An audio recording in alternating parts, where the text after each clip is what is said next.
Thank you all dear friends. Thank you so much. Hmm तो हम धीरे धीरे सीढ़ियां चढ़ रहे हैं। अम, मतलब कि ज्ञान योग और प्रेम योग, यानी कि भक्ति योग, उस तरफ हम जाना शुरू हो गए हैं।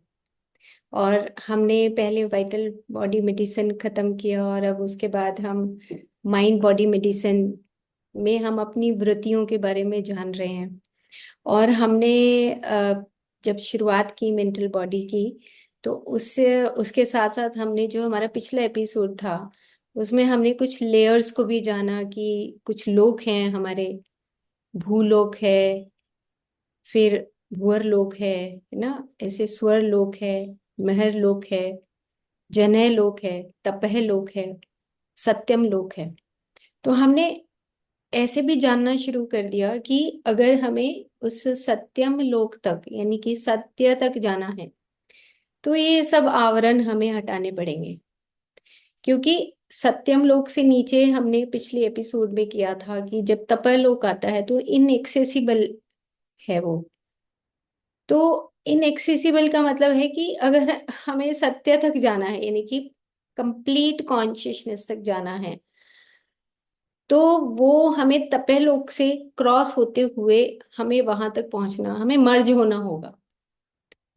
तो हमें ये बात समझ आई कि वो जो सत्य लोक है और उससे नीचे जो तपह लोक है वो है पेशेंट।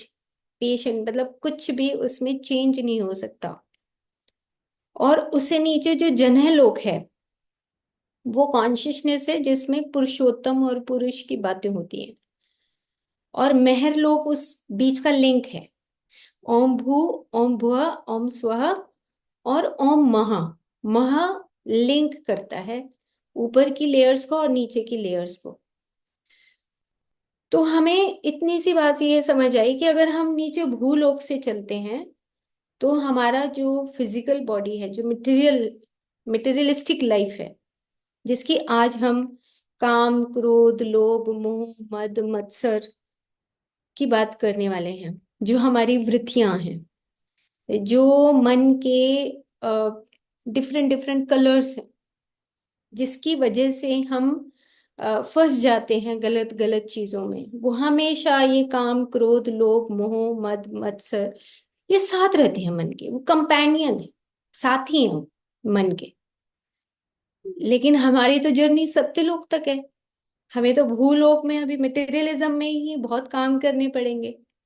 तो भूलोक के बाद फिर भूअरलोक है जहाँ पे शून्य अवस्था आती है, शून्य। और फिर स्वरलोक जहाँ पे महाशून्य। महाशून्य वो स्थिति होती है जहाँ पे हम अपना 10वां द्वार खोल पाते हैं। तो ये तो अभी हमारी दो स्टेजेस हैं, भूलोक और भूअरलोक, जहां पर हमें बहुत काम करना पड़ेगा। क्योंकि भूअरलोक में भी बॉडी नहीं जाती, भूअरलोक में हमारी वृत्तियां जाती हैं, हमारे ऑर्गन्स, जो हमने इंद्रियां और विषय, उनके विषयों की जब बात की थी। तो पिछले एपिसोड से उससे पिछले एपिसोड में हमने इंद्रियों की बात की थी, लिंग शरीर की बात की थी। तो मैं रिक्वेस्ट करूंगी आप सभी से कि जरूर से जरूर वो एपिसोड एक बार, दो बार, तीन बार जरूर देखें, ताकि हमें लिंग शरीर, इंद्रियां, इंद्रियों के विषय वो समझ आए। अगर वो हमें समझ आने लग गए तब हम अगले एपिसोड को अच्छी तरीके से अंडरस्टैंड कर सकते हैं। तो हमने लोगों के साथ साथ अपनी इंद्रियां, इंद्रियों के विषय, ये बातें हमने कर ली थी। फिर हमने भगवत गीता के दूसरा जो चैप्टर है उसके 41वें श्लोक में हमने ये बात की थी कि जब हम, हमारी बुद्धि स्थिर होने लगती है, निश्चय होने लगता है कि यस अब हम ये काम नहीं करेंगे, बुद्धि स्थिर हो गई, निश्चयात्मक बुद्धि की बात की थी। और स्थिरहीन बुद्धियों की बात की थी कि स्थिरहीन अगर मन है तो हम डामाडोल ड्युअलिटी में फंस जाते हैं। लेकिन अब हमें पता लग गया कि मैंने ये गलती की है, उसके बाद मैं अब कभी भी ये गलती नहीं करूं, तो फिर निश्चयात्मक बुद्धि या योगी की अवस्था तक हम पहुंचते हैं। और बात की थी कि जो हमारा सेकंड चैप्टर है भगवत गीता का, उसमें 45वें श्लोक में बात की थी कि ये सतु है, ये रजस है, ये तमस है, इस तरीके से हमारे मन के इस तरीके से कई कई विषय हैं जो डिफरेंट डिफरेंट हमारी लाइफ जर्नीज के साथ होते हैं। और उसके बाद आता है हमारा कर्म और कर्म फल। कर्म और कर्म फल मतलब कि ऐसे हम समझे कि अब हम आज लोभ की बात करने वाले हैं, तो हमें ये बात समझनी है अभी कर्म क्या है और कर्म फल। तो कर्म और कर्म फल, कर्म फल वो है जो अभी हमें सब मिल रहा है। मान लो हम अच्छे घर में हैं, अच्छे पैसे हैं, या हमारी अच्छी जॉब है, अच्छी गाड़ी है, सब है, ये फल है, फल। जैसे जैसे जो जो चेन हमारी चलती चली जाती है वो automatically plus plus plus plus होकर, और वो बाद में उसका आउटकम आना ही है, ये तय है। जो भी हम करते हैं, हम आज लालच करते हैं, फिर लालच करते हैं, फिर लालच करते हैं, फिर लालच करते हैं, तो वो हमारी वृत्ति बन जाएगी। और जैसे जैसे वो वृत्ति बनेगी, उसके बाद उसका आउटकम जो होगा वो लालच इक्वल टू महालालच, या लालच की वृत्ति वाला हमारा आउटकम आ जाएगा। और फिर एक दिन कर्म फल, जैसे कि आज हम बहुत खुश हैं, आज हम बहुत हेल्दी हैं, आज हम अच्छे घर में हैं, आज हम अच्छी जॉब पर हैं, अच्छे कपड़े हैं, ये कर्म फल है। और कर्म अभी जो हम जोड़ रहे हैं उसके बाद जो आएगा वो है। तो कर्म और कर्म फल को हमें साथ साथ अपने इन विषयों के साथ हमें समझना है कि फल तो अभी हम अच्छा खा रहे हैं, ये फल है। कहाँ का, जो प्रीवियस, जैसे एक फसल है, हम जब फसल बोते हैं तो उसका 6 महीने 10 महीने के बाद उसका आउटकम आता है। या हम जॉब करते हैं तो उसकी सैलरी जो हमें मिलती है वो हमें पता लगता है कि हमने ये कर्म किया, ऐसे काम किया, तो उसके बाद इसका ये रिजल्ट है। कर्म और कर्म फल को समझते हुए हमारे अंदर हर कर्म के प्रति ये कर्म योग आएगा। कर्म योग का मतलब ये हुआ कि ये हमारा इंटरनल वर्क है। कर्म योग एक है ध्यान योग। अब ध्यान योग हो गया, मॉर्निंग में मेडिटेशन कर लिया, इवनिंग में मेडिटेशन कर लिया, लेकिन अगर हमारी स्पिरिचुअल प्रोग्रेस नहीं हुई उस कर्म योग से, हमारी स्पिरिचुअल प्रोग्रेस, हमने मेडिटेशन किया, हमने कुछ ज्ञान प्राप्त कर लिया, कुछ एक्सरसाइजेस कर ली, मॉर्निंग में हमने मॉर्निंग वॉक कर लिया, ये सारे काम कर लिए, लेकिन स्पिरिचुअल प्रोग्रेस मतलब कि हम उस अल्टीमेट सत्य तक नहीं पहुंच रहे हैं। हमारी प्रोग्रेस अभी कहीं रुक गई है। क्यों? क्योंकि हमारी चित्त की जो वृत्तियां हैं, या जो मन के हमारे जो कंपेनियन हैं, काम क्रोध लोभ मोह मद मत्सर, ये जो कंपेनियन है, साथी हैं, हमेशा हर पल ये मन के साथ जुड़े हुए हैं। मन को हमने अच्छी तरीके से समझा कि जो मन है, और मन इंद्रियों के साथ काम करता है। ये हमें अब ये बात बहुत क्रिस्टल क्लियर हमें समझ आ गई कि अगर मन नहीं हो तो इंद्रियां काम नहीं कर सकती ना। और मन और इंद्रियों के साथ उसके विषय भी होते हैं, और उन विषयों के साथ जुड़ के ये काम होता है। जैसे हम लोग की ही थोड़ी सी बात कर लेते हैं, यहाँ चर्चा करते हैं, फिर आगे चलते हैं। जैसे मान लो कि मेरे पास कपड़े सफिशिएंट हैं, लेकिन मैं लोभ में आके कुछ और कपड़ों को इकट्ठा करना शुरू करती हूँ, तो संग्रह की जो भावना है वो लोभ में आ रही है। तो मैंने कहीं, मैं मार्केट में गई, मैंने देखा कि आज सेल लगी है, या मैंने देखा कि सस्ता मिल रहा है, तो मेरे मन के अंदर वो लोभ, यानी कि मेरा मन, मेरी इंद्रियां, और मेरी इंद्रियों के साथ जो सब्जेक्ट जुड़ा, जो ऑब्जेक्ट जुड़ा, ऑब्जेक्ट, इन तीनों से, और मस्तिष्क, इन तीनों का एक कॉम्बिनेशन बन गया। फिजियोलॉजिकली जिस पुस्तक से मैं ये पढ़ रही हूँ उसमें ये क्लियरली दिखाया है कि हम अपनी इंद्रियों और इंद्रियों के विषय और मस्तिष्क से जुड़ के जो हमारे अंदर हार्मोन्स चेंज होते हैं, हार्मोन्स हमारे बदलते हैं, और हमारे हार्मोन्स, कौन सा हार्मोन रिलीज होता है जिससे हमें इंटरेस्ट आने लगता है कि ये लोभ पैदा हो रहा है। That hormone is dopamine hormone. Pleasure circuits बनने लगते हैं, रिवॉर्ड सर्किट्स बनते हैं बेसल गैंग्लियन में, रिवॉर्ड सर्किट्स बनते हैं। उसमें क्या होता है कि हमें मजा आने लगता है। हम सोचते हैं एक आज, अरे आज तो मिल रहा है, एक की बजाय हम दो खरीद लेते हैं, चलो फिर कभी किसी को दे देंगे, गिफ्ट में दे देंगे, सस्ता मिल रहा है, हमें फायदा हो जाए। तो ये जो सर्किट्स हैं हमारे फिजियोलॉजिकली, जो हमारी बॉडी के अंदर चेंजेस आते हैं, उससे क्या होता है कि जो प्लेजर हार्मोन है, जो डोपामाइन है, वो जो हमारे बेसल गैंग्लियन में जो रिवॉर्ड सर्किट बनता है, उससे हमारी जो प्रवृत्ति है उसको एक मोटिवेशन मिलता है कि अरे आज तो मैं ले आई, चलो मैंने उसको रख लिया, भले ही वो हम 1 महीना 2 महीना 3 महीना यूज ना करें, पर मेरा जो लोभ की वृत्ति है वो जागरूक हो गई, एक्टिवेटेड हो गई। तो जो डोपामाइन है वो क्या करता है, मोटिवेट करता है। प्लेजर आया, फिर मोटिवेशन मिला, फिर मोटिवेशन मिला, उसके बाद एक मेमोरी बन गई। तो फिर हमें दोबारा से उसको एक्सेस करने की जरूरत नहीं है। फिर हमने कहीं फोन पर देखा, कहीं व्हाट्सएप पे देखा, कहीं हमने देखा, तो हमारे अंदर फिर एक आया 1 महीने 2 महीने के बाद कि आज जूते बहुत सस्ते मिल रहे हैं, या आज हमने एक घर लिया है, एक प्लॉट बहुत सस्ता मिल रहा है, चलो और ले लेते हैं। तो हमारा जो ये फिजियोलॉजिकल जो परिवर्तन है, ये हमारे उस लोभ से हमारी फिजियोलॉजी में चेंज आता है। उस ब्रेन के अंदर वो रिवॉर्ड सर्किट्स बनते हैं, और उस रिवॉर्ड सर्किट से फिर ऑटोमेटिकली हम अगली बार जब डोपामाइन रिलीज होता है तो उसको बोलते हैं इफोरिया की स्टेट, बोलते हैं कि वो 30 मिनट तक रहती है, और उसमें हम भूल जाते हैं कि हमारा पर्पस क्या था। हम उस पर्पस को छोड़ के अनायास ही कुछ चीजों को खरीद लाते हैं, जो बाद में हम एक्सचेंज भी करवाते हैं। बाद में हमें रियलाइजेशन भी होता है कि हम गलत कर रहे हैं, हमने गलत किया, हमारा डिसीजन गलत था। क्यों? क्योंकि उस पर्टिकुलर मोमेंट में हम वो गलतियां कर डालते हैं, क्योंकि वो लोभ की प्रवृत्तियां वृत्तियां बननी शुरू हो जाती हैं।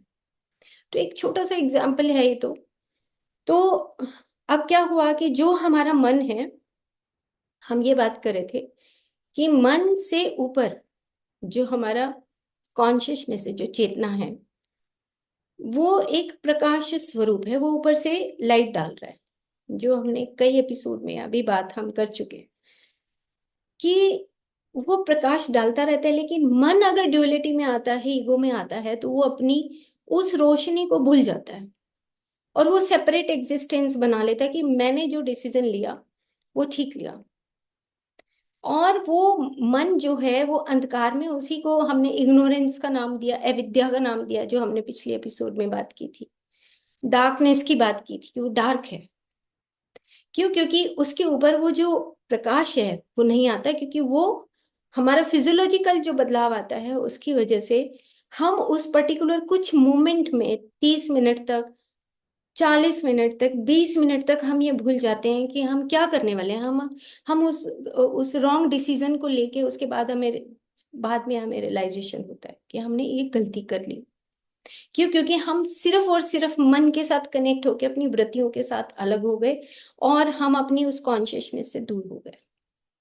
और जैसे हम कॉन्शियसनेस से या उस रोशनी से, उस स्पिरिचुअल लाइट से, जिसको हमने पिछली बार हमने बोला था कि तत्र सर्वज्ञ प्रेम बीज इंचित, हर चीज जो भी यहाँ पर जन्म लेती है वो बिना प्रेम के जन्म नहीं ले सकती। इसका मतलब तो ये हुआ कि जो प्रेम है वो अल्टीमेट चीज है।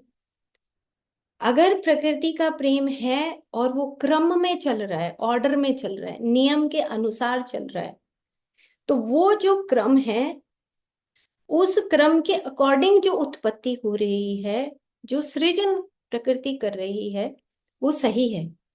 क्यों? क्योंकि तत्र सर्वज्ञम प्रेम बीज इंचित, और उसके साथ आया कुटस्थ चैतन्य।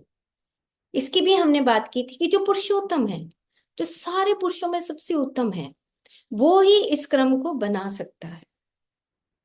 अब हमारी जर्नी, अभी तो मन की बात हम कर रहे हैं, मन और इंद्रियों की, और इंद्रियों के विषयों की बात हमारी शुरू हो गई है, ताकि हम डीपर लेवल पे फिजियोलॉजिकल और साइकोलॉजिकल हम ये अंडरस्टैंड कर पाए कि एक लोभ की जो वृत्ति है वो क्या है।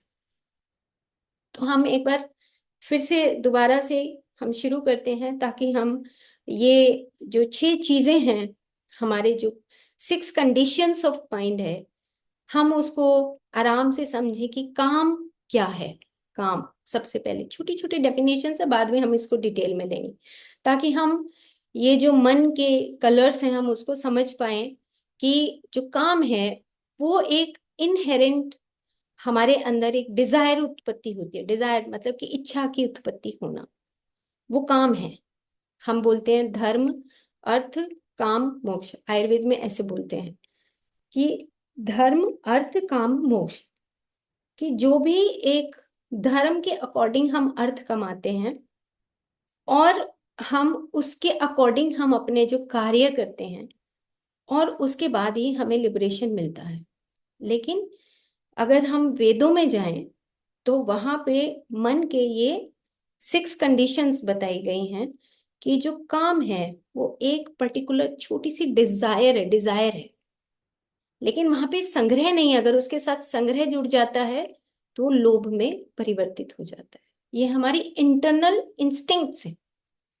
जैसे मान लो लिखने का, कि मैं आज रेड कलर से लिखूं, आज मैं ब्लू कलर से लिखूं, लेकिन मैं पेन ही सारे इकट्ठे करने लग जाऊं, मैं बहुत सारा ज्यादा संग्रह करने लग जाऊं कि अच्छा मैं इस कलर से लिख रही हूँ, मैं कॉपीज ही इकट्ठी, आज एक कॉपी खरीदने गई, खरीद ली मैंने 2 कॉपीज। तो डिजायर तो आई मेरे पास कि मैं एक काम मेरे अंदर आया कि मैं इस आज से डायरी लिखना शुरू करती हूँ, लेकिन वो डिजायर मेरी कन्वर्ट हो गई और ज्यादा अकुमुलेशन में, मतलब संग्रह में कन्वर्ट हो गई। तो तब हम उस लोभ की प्रवृत्ति जागृत होती है। काम, शास्त्रों में बोला गया है कि काम में जो आपकी नेचुरल डे एक्टिविटीज हैं, डे टू डे एक्टिविटीज हैं, उसमें जो डिजायर आपकी उत्पत्ति होती है वो इट्स ओके, ठीक है, वो एक नेचुरल जो सीकर होते हैं उनके अंदर ये इच्छा की उत्पत्ति होती है। उसके बाद आता है क्रोध। क्रोध है कि जो भी हमारी, जितनी भी हमारी क्रोध की जो मैनिफेस्टेशंस हैं, एग्रेशन है हमारा, जैसे ही एग्रेशन आया, जैसे एग्जाम्पल, मैं अभी 2-3 दिन यहाँ जो बिहार स्कूल ऑफ योगा से मुंगेर से आए हुए थे, तो उन्होंने एक इतनी इंटरेस्टिंग बात की। उन्होंने कहा, जब हम स्टूडेंट से बात कर रहे थे तो एक प्रश्न आया, और प्रश्न पर हमारे ही एक टीचर है, उन्होंने प्रश्न पूछा कि मन को संतुलित कैसे किया जाए स्वामी जी। तो वो कुछ देर माइक लेके सोचते रहे। उन्होंने कहा कि सबसे पहले अपनी शरीर के ऊपर नियंत्रण सीखो, तो और उसके बाद मन के ऊपर नियंत्रण सीखो, उसके बाद क्रिया योग से अपने मन के ऊपर, बुद्धि के ऊपर नियंत्रण सीखो। तो ये बात करते करते उन्होंने कहा कि जैसे मान लो उदाहरण के तौर पे कि आपको अगर कोई विश नहीं करता, नमस्ते नहीं करता, आपको अवॉइड करके चला गया, तो आप उस पर्टिकुलर क्षण के लिए और आगे आने वाले क्षणों में आप डिप्रेस हो जाओगे। और वो जो डिप्रेशन है, या आपको क्वेश्चन मार्क लग जाएगा नमस्ते क्यों नहीं की, उसी से आपका नर्वस सिस्टम ब्रेक डाउन हो जाए। तो वो कहने लगे कि फ्रिक्शन ऑफ सेकेंड में हमारा नर्वस सिस्टम ब्रेक डाउन हो जाता है। और वो नर्वस सिस्टम किसका पार्ट है? फिजिकल बॉडी का पार्ट है। तो नर्वस सिस्टम इतना कमजोर है कि हम अपनी उस मैनेजमेंट नहीं कर पाते प्रॉपर, कि हम अपनी फिजिकल बॉडी के ऊपर ही नियंत्रण नहीं है। कोई नमस्ते नहीं किया, किसी ने गाली बक दी, तो हमारा नियंत्रण ही हट जाता है। हम इतने पैनिक हो जाते हैं कि हम, हमारा कंट्रोल हमारी बॉडी के ऊपर ही नहीं। तो सेम इसी तरीके से जो क्रोध है, जो एग्रेशन है, उस एग्रेशन को अगर हम स्पिरिचुअल प्रोग्रेस चाहते हैं तो हमें ये जो क्रोध है, ये एग्रेशन है, क्यों आ रहा है, इसके पीछे रीजन क्या है, हमें इसके ऊपर वर्क करना पड़ेगा। एक छोटी सी छोटी चीज में भी हम पैनिक हो जाते हैं। गुस्सा आया नहीं, एंडोक्राइन सिस्टम बिगड़ा नहीं।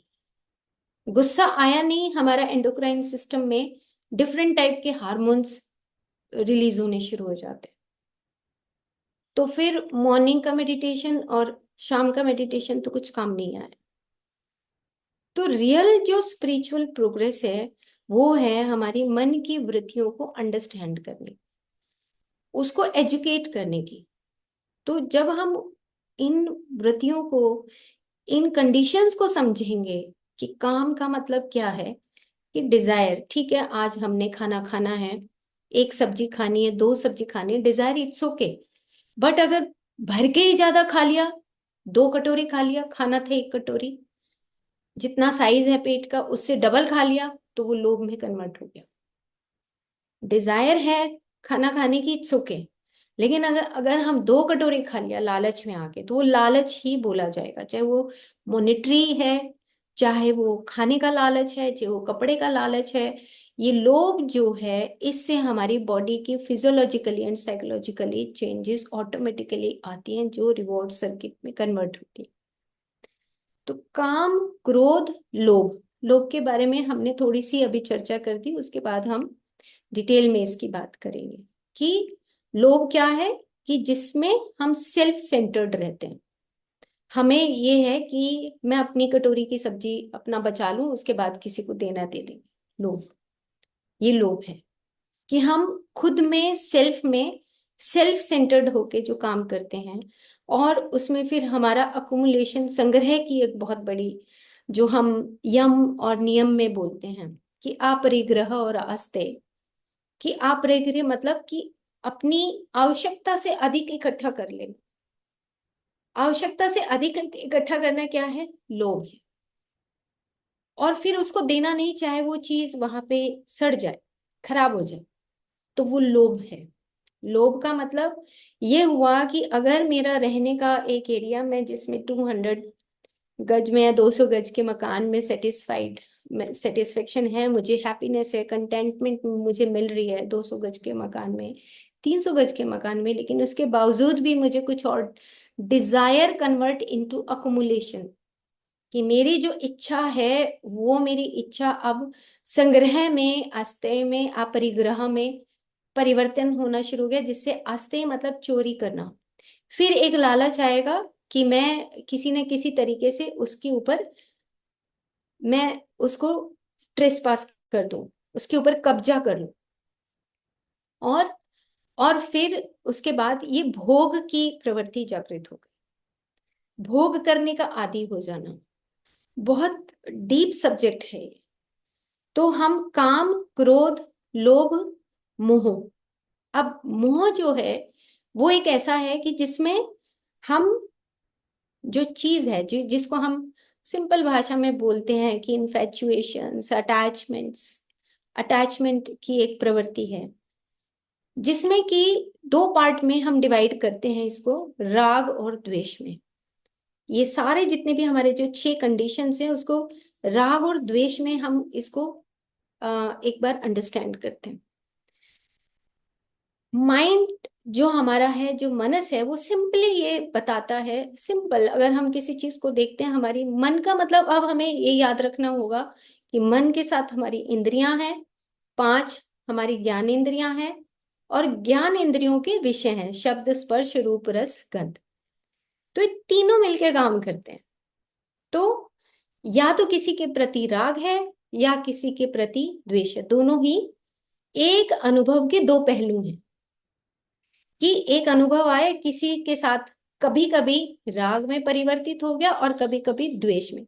कुछ दिन पहले बहुत अच्छी दोस्ती थी और कुछ दिन के बाद द्वेष में परिवर्तित हो गई। कुछ दिन पहले हमारी बहुत द्वेष था, लेकिन कुछ दिन के बाद राग में परिवर्तित हो गया।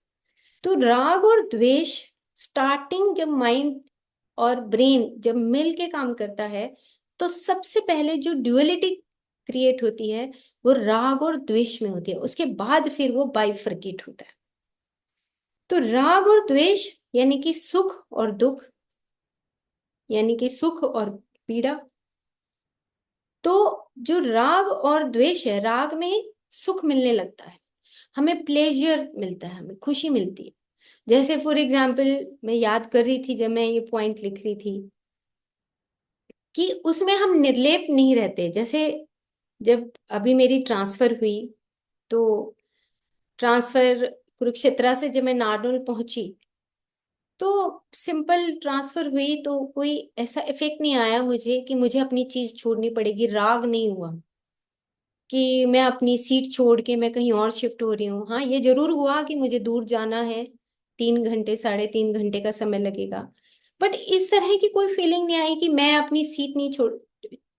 तकलीफ तो होती है थोड़ी बहुत चीजें चेंज होने में, बट वो राग नहीं था। तो राग का मतलब ये है कि जहां पे हम अपनी चीजों को छोड़ना ना चाहें। जैसे देखा है कई बार शादी ब्याह में भी जाते हैं तो हम कुर्सियों को ले लेते हैं कि भाई ये तो हमारी कुर्सी है, हमारी इस टेबल के ऊपर कोई नहीं, जबकि है वो 1 घंटे का काम है सारा। लेकिन 1 घंटे में भी हमारी जो राग अंदर, जो लोभ की प्रवृत्ति है, मोह की प्रवृत्ति है, वो हमारी सामने दिखाई देती है। मन और हमारे बिहेवियर में हमारे वो दिखाई देती है कि राग है, ये मोह है, ये लोभ है, कि हम एक कुर्सी को भी नहीं छोड़ सकते। अगर हम एक कुर्सी को भी नहीं छोड़ सकते हैं, तो वो हमें हमारे मन के, जो हमारे अंदर जो मन के अलग अलग कलर्स हैं, उसको हमें उसके ऊपर वर्क करने की जरूरत है। उसी को हम कहते हैं कि जो हमारा जो स्पिरिचुअल, यानी कि जो योग विद्या है और योग परंपरा है, दो चीजें हैं। कि जो योग विद्या और योग परंपरा, जो योग परंपरा चलती आ रही है, जो हमारे ऋषि मुनियों ने सिखाया है कि राग में नहीं, द्वेष में नहीं, हमें निर्लेप रह के काम करना है, अनासक्त रह के काम करना है। वो अनासक्ति के बगैर हम महरलोक से ऊपर, हम उस जनह लोक में प्रवेश नहीं कर सकते, तपह लोक में प्रवेश नहीं कर सकते, सत्यम लोक में प्रवेश, क्योंकि वहां तो कुछ है ही नहीं, कुछ भी कोई लेयर है ही नहीं वहां पर। और ये चीजें हमें धीरे धीरे, जब हमारा स्पिरिचुअल प्रोग्रेस होता है, हमें बेसिक अंडरस्टैंडिंग आती है कि काम क्या है, क्रोध क्या है, लोभ क्या है, मोह क्या है, मद क्या है, मत्सर क्या है। जब हमारी बेसिक अंडरस्टैंडिंग क्लियर हो जाएंगी कि हमारी जो बेसिक नीड्स हैं, वो हमें पता है कि इतना सा खाना हमारी बेसिक नीड है, इतने से कपड़े हमारी बेसिक नीड है, इतना सा रहना हमारा बेसिक नीड है, उसके बाद हम सब कुछ बांट रहे हैं, दे रहे हैं, तब वो हमारा, तब हम ऊपर की दुनिया में जाना शुरू होते हैं, लाइट बीइंग्स बनना शुरू होते हैं। आसान नहीं है कि we are light beings, we are energy beings, हम बोलते हैं we are cosmic beings, we are gods, कितनी सारी बातें करते हैं, पर गॉड बनने के लिए ये सारी परतें हमें यहीं पे छोड़नी होंगी।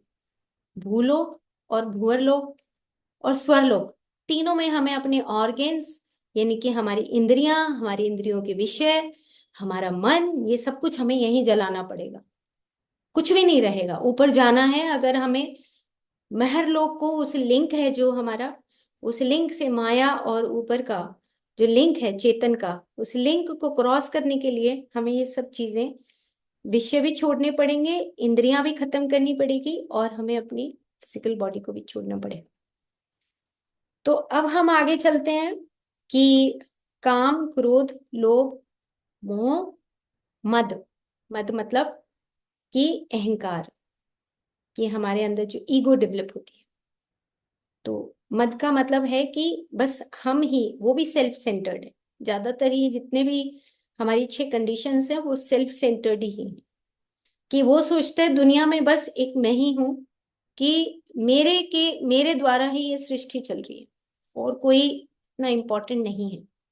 इम्पोर्टेंस खुद, जहां पे लोग नार्सिस्ट बनते हैं, नार्सिसिज्म की, मैंने किया था ये, मेरे बगैर तो ये हो नहीं सकता था। खाना भी बनाएंगे तो उसमें भी ये प्रयास रहता है कि हम रोजमर्रा की जिंदगी में ही देखते हैं, अगर चाय बनाई है तो हम सोचेंगे चलो हम हस्बैंड को, या चलो हम अपने रिलेटिव्स को चाय हम ही पकड़ा दें। अंदर से क्या है, वो प्रवृत्ति है, अंदर से ईगो डेवलप हो रही है। अरे ये कहेंगे, अरे तुमने चाय बहुत अच्छी बनाई है, आपने खाना बहुत अच्छा बनाया, आज तो तूने घर बहुत अच्छा कर रखा है, बिकॉज हम कुछ एक्सपेक्ट कर रहे हैं। ईगो डेवलप, फिर उसे आपने प्रेज नहीं की, अगर प्रेज कर दी तो ईगो डेवलप होना शुरू हो जाता है। तो हम मन को समत्वम योग उच्यते। तो जो श्लोक है भगवत गीता का दूसरे अध्याय का 48वां श्लोक है कि हम सम कैसे रहें, समत्वम योग उच्यते। उसके लिए हमें ये बेसिक जो हमारी ऑब्स्टेकल्स हैं माइंड की, जो शत्रु बोला गया है जिसको, कि काम क्रोध लोभ मोह मद मत्सर, ये शत्रु हैं हमारे। और इन्हीं शत्रुओं को जो मन के सबसे घनिष्ठ साथी हैं, मोस्ट कांस्टेंट कंपेनियन लिखा है। कांस्टेंट कंपेनियन का मतलब हमेशा साथ रहने वाले, एक पल भी अलग नहीं हो सकते।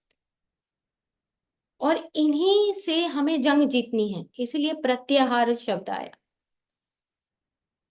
तो हम ये जो प्रत्याहार है, इसके आगे हम आने वाले समय में बात करेंगे। प्रत्याहार धारणा की जो धारणा है, प्रत्याहार है, उसकी हम बातें करेंगे। पर आज हम जस्ट थोड़ी सी बस बेसिक चीजें ही अंडरस्टैंड करें कि जो मद है वो क्या है, अहंकार, कि हमारे अंदर वो ईगो नार्सिसिज्म जैसे डेवलप होता है। तो हमें ये लगता है कि बस हम ही कर सकते हैं इस घर का काम। जैसे बहुत सारे ऐसे पेशेंट आते हैं, हस्बैंड आके ये बोलता है कि जी ये घर का काम ही नहीं छोड़ती, काम काम ही नहीं छोड़ना, आदत इसकी ऐसी पड़ गई, भले बीमार है लेकिन घर का काम नहीं छोड़ सकती। क्या है वो काम और लोभ, काम भी है क्योंकि जो कामना थी वो बढ़ गई है, अब उसको लालच आने लगा है कि मैं ही ठीक कर सकती हूँ और तो कोई कर नहीं सकता। साथ में मत भी डेवलप हुआ, तो काम भी आ गया और मत भी डेवलप हो गया उसको, और उसके साथ उसको लोभ भी डेवलप हो रहा है। तो ये शत्रु आपस में, जो ये साथी हैं मन के, ये साथ साथ रहते हैं और साथ साथ एक दूसरे को इंस्टिगेट करते रहते हैं। तो जैसे जैसे वो इंस्टिगेट करते हैं तो वो हम मन जो है वो अपना सेपरेट एक साम्राज्य स्थापित कर लेता है। और साम्राज्य जब स्थापित करता है तो उसी को मेंटल डिसऑर्डर बोलते हैं, कि वो साम्राज्य स्थापित कर लिया कि मेरे बगैर तो अब कुछ हो नहीं सकता। तो ये हमारा मद है कि जहां पे हम अपने ही बारे में सेल्फ सेंटर्ड होके, किसी को कुछ मिले ना मिले, भाई मैं तो बच गया, चलो ठीक है, मेरा तो मेरा तो बचाव हो गया, दूसरे को क्या होगा वो अलग चीज है। तो वो है हमारा मद। उसके बाद आता है मत्सर। मत्सर होता है ईर्ष्या, द्वेष करना, बेहद ईर्ष्या द्वेष। अगर हम इतनी ईर्ष्या करते हैं तो हमारे अंदर जो एसिडिक रिएक्शंस हैं वो ऑटोमेटिकली जन्म लेना शुरू कर देते हैं। हमारी फिजियोलॉजी में बहुत सारे एसिडिक रिएक्शंस होते हैं अगर हम ईर्ष्या करते हैं। तो हमारा द्वेष और ईर्ष्या, ईर्ष्या बोलेंगे, द्वेष, राग और द्वेष, उसके दो पहलू के अंदर से निकल के आते हैं। कि जो राग है उसमें मोह शामिल होता है, काम शामिल होता है, जो हमारा राग है। इसी तरह हमारा जो राग और द्वेष है उसमें क्रोध शामिल होता है। और इस तरीके से हम तीन तीन चीज, तीन, काम क्रोध लोभ मोह मद मत्सर, ये तीन तीन अलग अलग हो जाएंगे जब हम राग और द्वेष की आगे चर्चा करेंगे।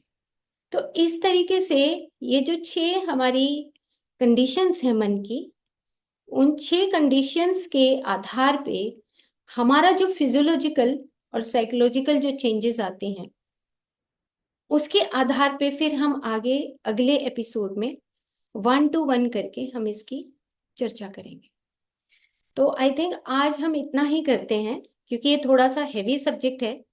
और फिर हम आगे इसकी चर्चा और आगे डिटेल में करेंगे। Okay, thank you. और क्वेश्चन होगा तो आज हम इसको लेते हैं।